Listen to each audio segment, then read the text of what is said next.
The number one key to success is creating lasting positive change in yourself and others. So, to him, what is leadership? What is success? It is creating lasting positive changes in you and others. And he says that that is one of the rarest things, and that is one of the most difficult things that people have to do. Welcome to another episode of the People interview series.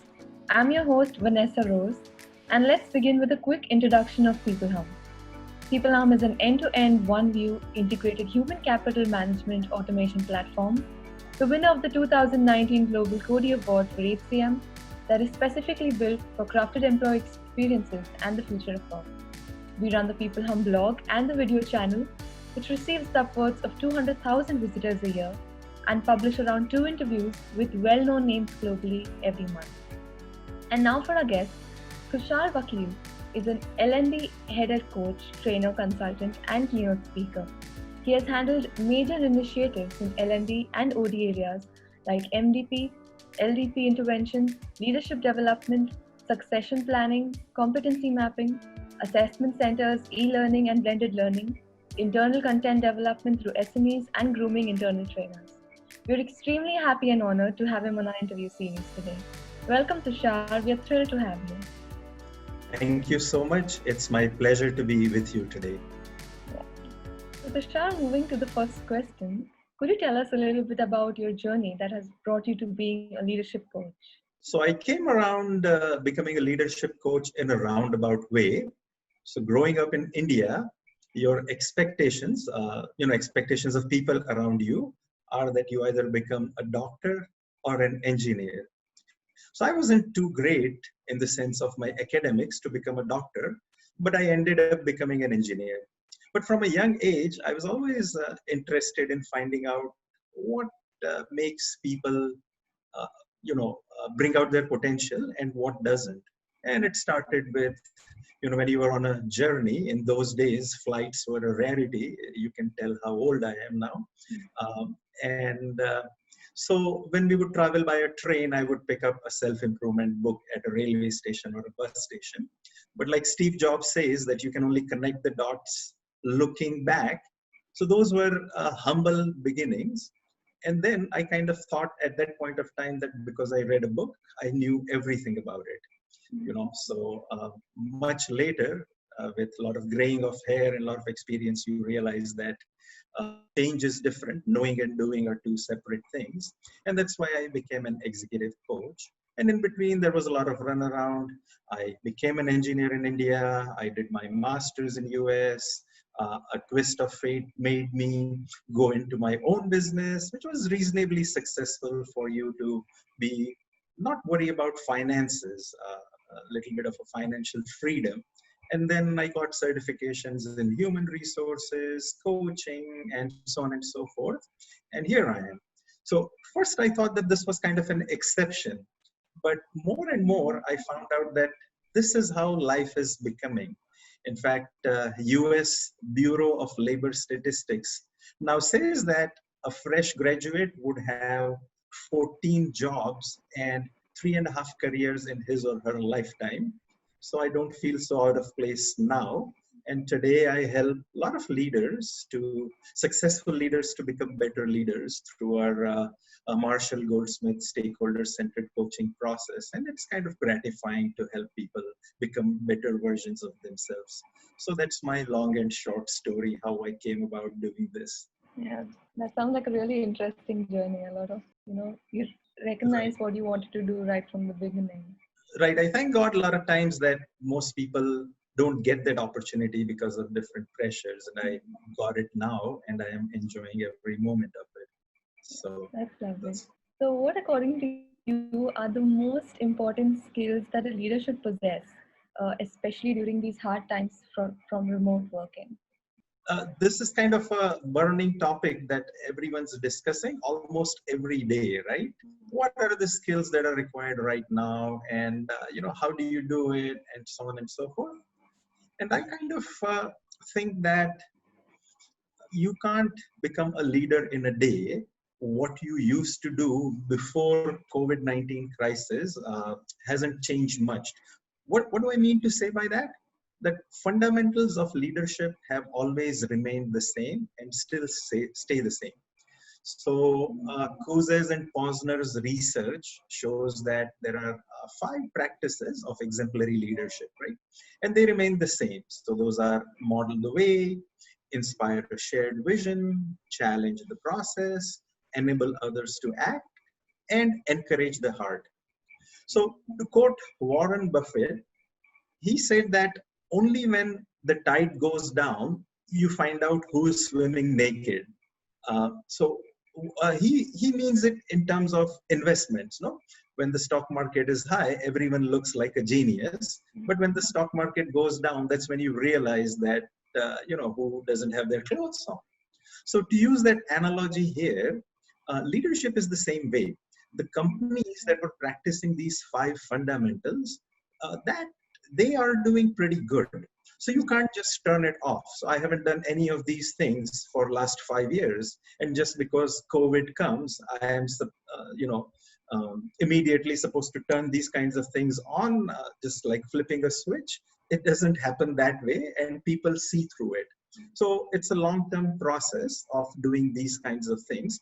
And when a crisis or an emergency, this one was, of course, a worldwide crisis, but sometimes people have, companies have internal crises. They are being bought over, business is not doing so good.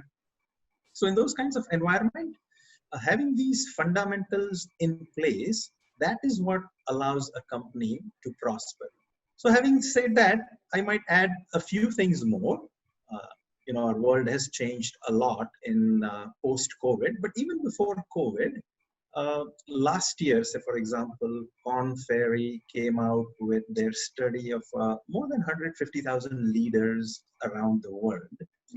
And so at that point of time, they said that now they are going from what they called 3 C's.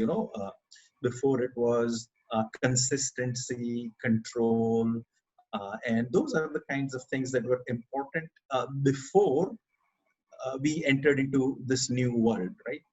But now they call it ADAPT framework.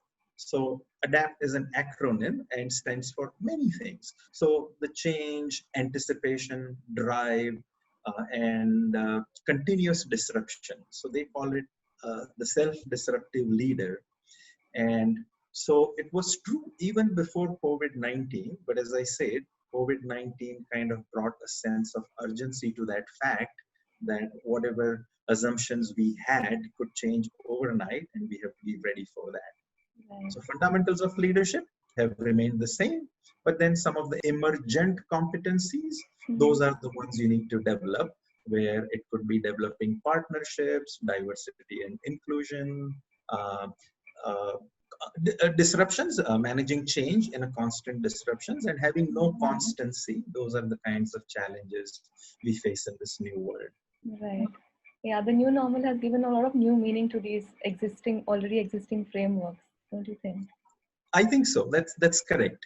So it's not that before COVID-19 I used to do anything I wanted, and just after COVID-19, if I can have a quick fix, become rich in 30 days or lose weight in 30 days. So that's the kind of thing. But unfortunately, those are scams. It's like snake oil. Doesn't work. Yeah. And how do you think leaders can ensure that their employees are engaged in organizations? Correct.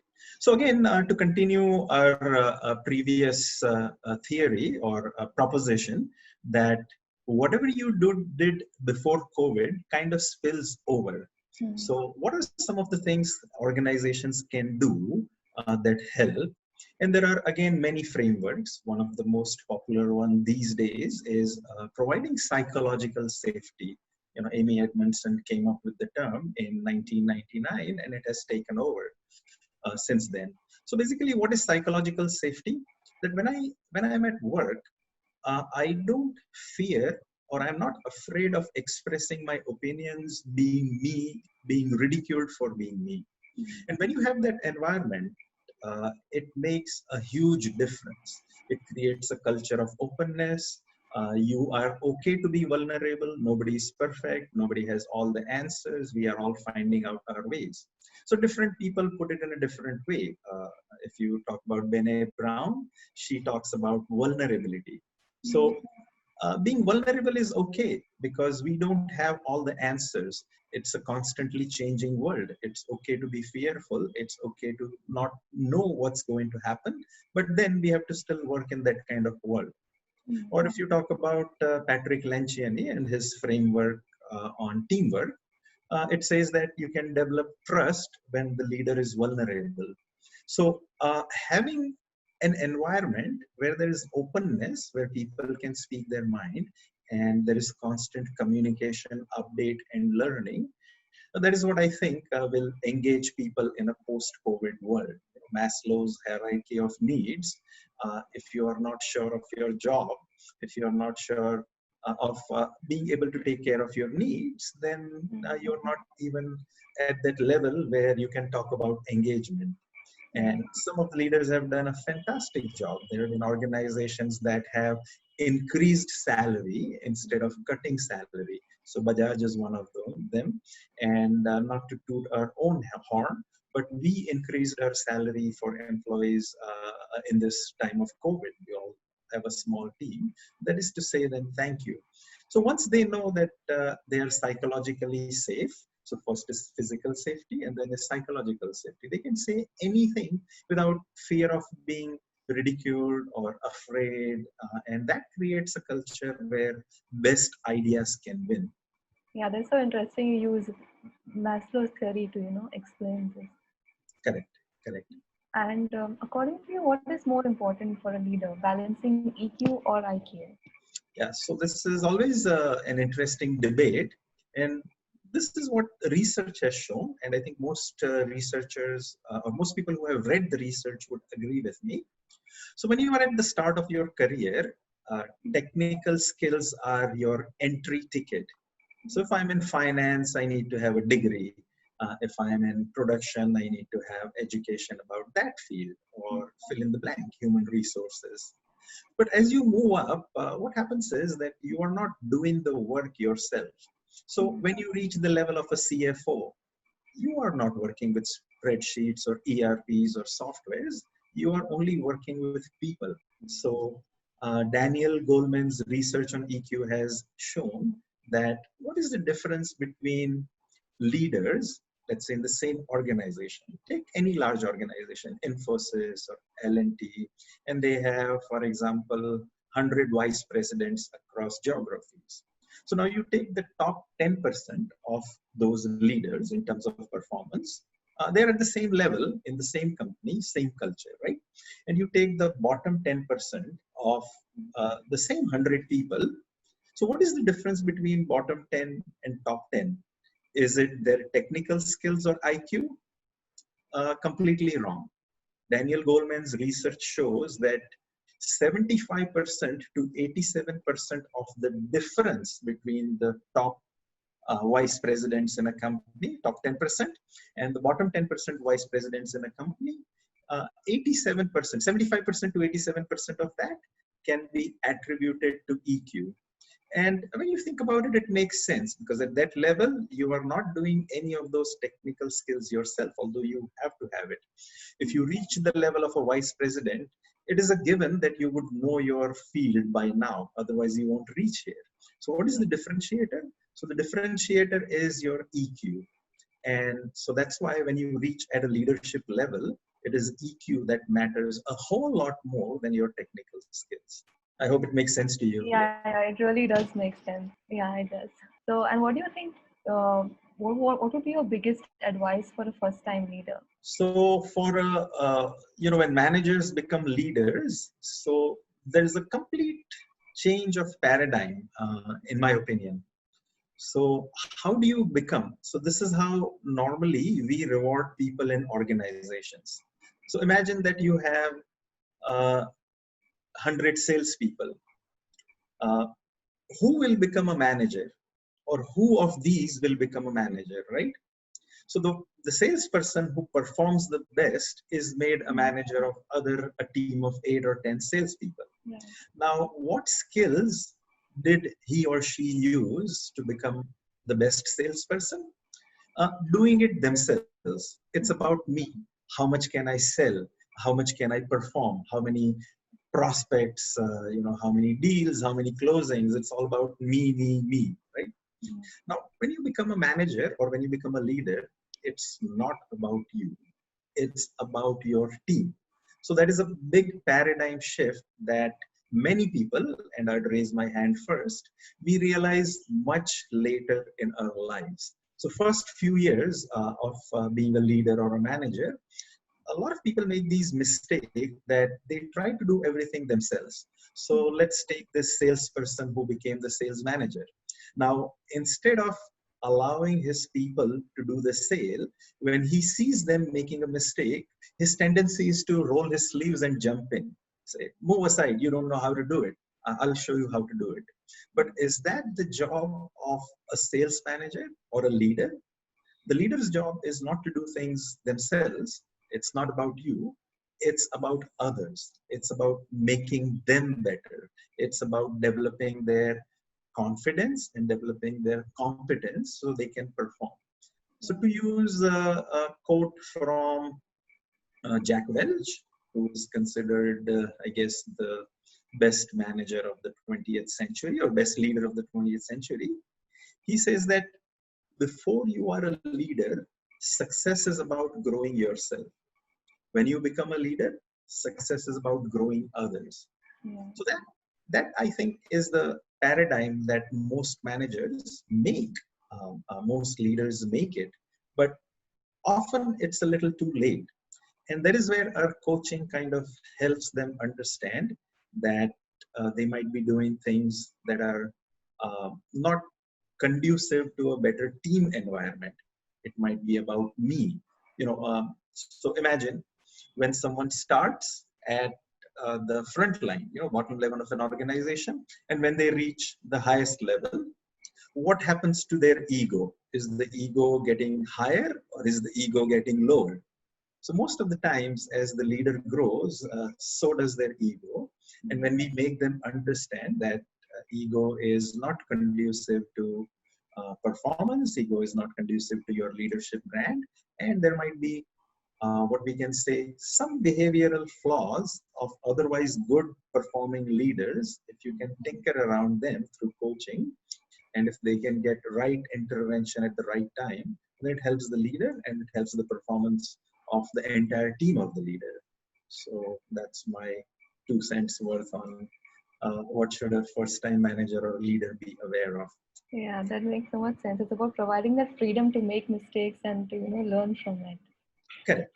And people only unfortunately learn from their own mistakes. No, if we learned from other people's mistakes, we would all be geniuses. Yeah. But, it's a process. It's not an event. Right. Practical experience after all. Right. So, do you have any last sound bites you'd like to leave our viewers with, Tushar? So maybe I can use a couple of quotes. Maybe one from Dr. Marshall Goldsmith. He says that to him, so this is his quote, to me, the number one key to success is creating lasting positive change in yourself and others. So to him, what is leadership? What is success? It is creating lasting positive changes in you and others. And he says that that is one of the rarest things, and that is one of the most difficult things that people have to do. So if we can just learn to do that, we not only become better leaders, we become better human beings, better fathers, better sisters, better mothers, better sons, and better colleagues, of course. Right. And a similar quote, the second one I wanted to mention, is from Peter Drucker. He says that our mission in life is to make a positive difference. Our mission in life is to make a positive difference. And it's not to prove how intelligent I am or how smart I am.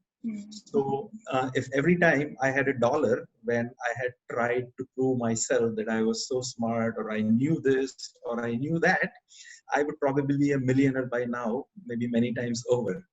And unfortunately, with age sometimes or with life experiences comes wisdom. So if you would want to learn from my mistakes and not make the same mistakes again, is that our mission in life should be, and again, it's Peter Drucker, to make a positive difference in the lives of yourself and others, and not to prove how smart or how intelligent or how better I am than others. Yeah. And that's what I think we should strive by. That is some really great advice, Tushar. Thank you so much for sharing it with us and for sharing your time and your insights with me. I really had a great conversation.